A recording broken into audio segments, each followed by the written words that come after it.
Hi cuties, it's Dawn Eldior bringing you the Rack Random Acts of Commentary today. And oh my gosh, I've just come back from the kids' school where I did this presentation for Black History Month, and I had something completely different that I was going to share on the rack today. And I decided I'm just blown away by what happened in the classroom, so I'm going to share that today, and hopefully that's good with you guys. My husband and I did a Black History Month presentation at school on Monday, and it was just for the whole school, but we do that every year. This is probably our fourth or fifth year, and then I was asked by my son's class, his teacher, to come in and do just a presentation. So last night at 10 o'clock, I came up with this, and it was powerful and blew me away. Like, I thought it was pretty good when I figured it out, but I thought it was pretty on point when I really saw how it affected the kids and how it made them feel.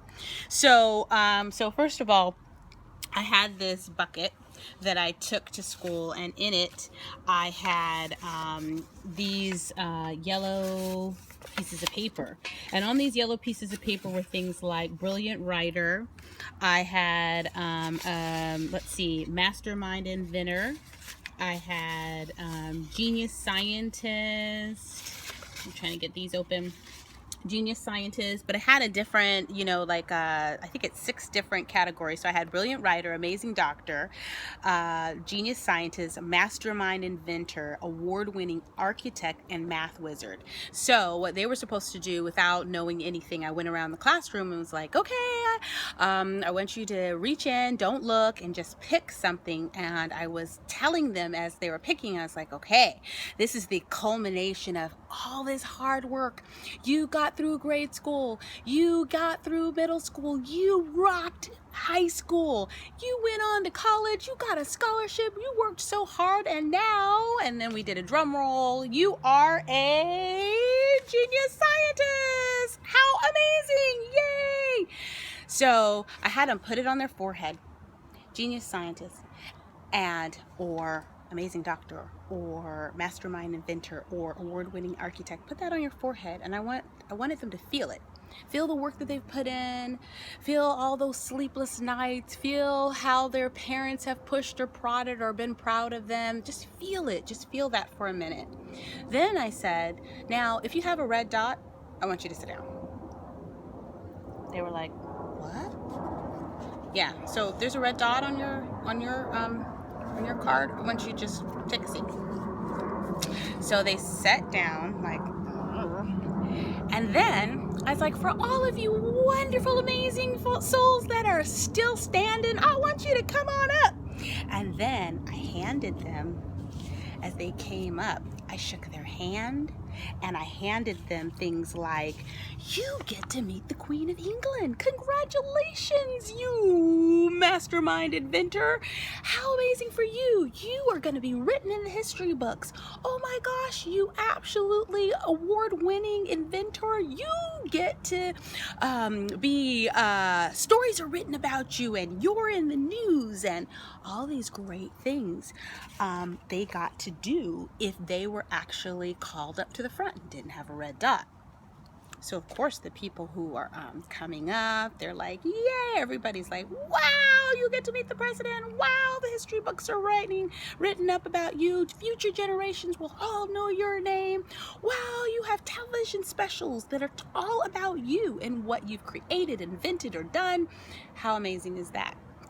So finally, they went, and I said, I want you to stand proudly next to your seat once you're done up here. So then after that, all of the people who'd been sitting with the red dot, I was like, so how does this feel? How does it feel that you're still sitting there? And the words that came out were angry, mad, left out, sad.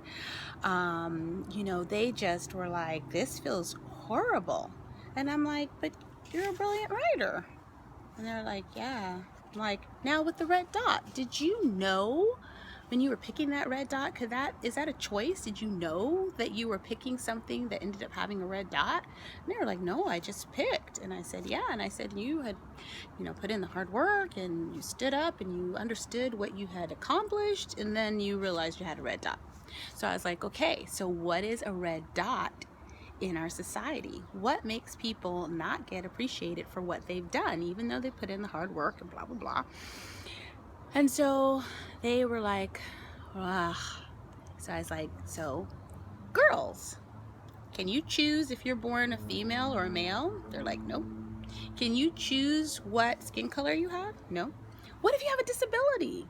What if your legs don't work, or you can't see, or you can't talk, or whatever? You born with a disability. Could you could you choose that? And they're like, no. I said, well, all of those things are red dots. Those are red dot moments where you didn't choose it.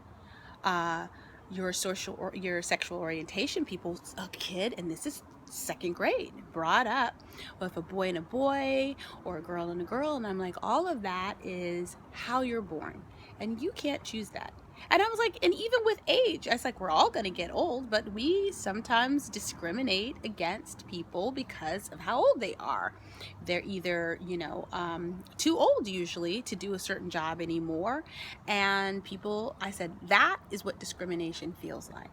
And I said, now also on top of it, how does it feel that you are not given the accolades? How did it feel that you're not acknowledged for what it is you did? So that is the reason that we have Black History Month, because we're putting a spotlight and acknowledging the hard work of people who've created, invented, done great things that are not in the history books, having stories written about them. This is our time to highlight them, and that's why it's important to make sure that you do that.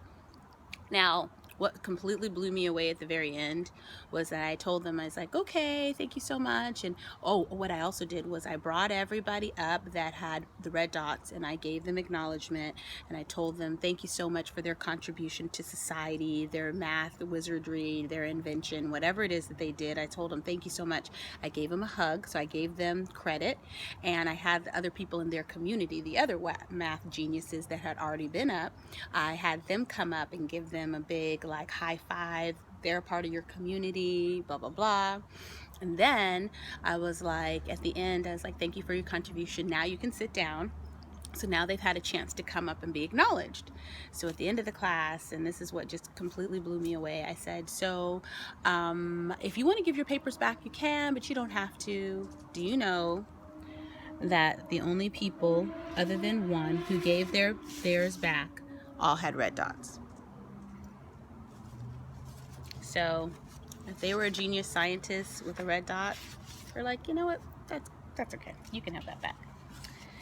If they were a award-winning architect and had a red dot, they gave that back. Only one person, and I had to add, this one person actually wasn't even in, they had left the classroom and someone else gave it back for them, had given theirs back. They were a brilliant writer. They got to meet the Queen of England, and someone else gave it back for them. But the other people wanted to keep it. They wanted to keep their acknowledgement. They wanted to keep the fact that they had history books written about them, and that just brought tears to my eyes and blew me away. So that's the reason that we have Black History Month. That's the reason we acknowledge those people who haven't been acknowledged, and that's the reason that we gotta keep letting people know that you're capable of anything, and it matters what you see, what you experience. So I wanted to leave you with that. That filled up my heart. I hope that moves you, and I hope you have an amazing week. Here's to you can do anything you set your mind to. I'm taking that to heart. All right, talk to you soon.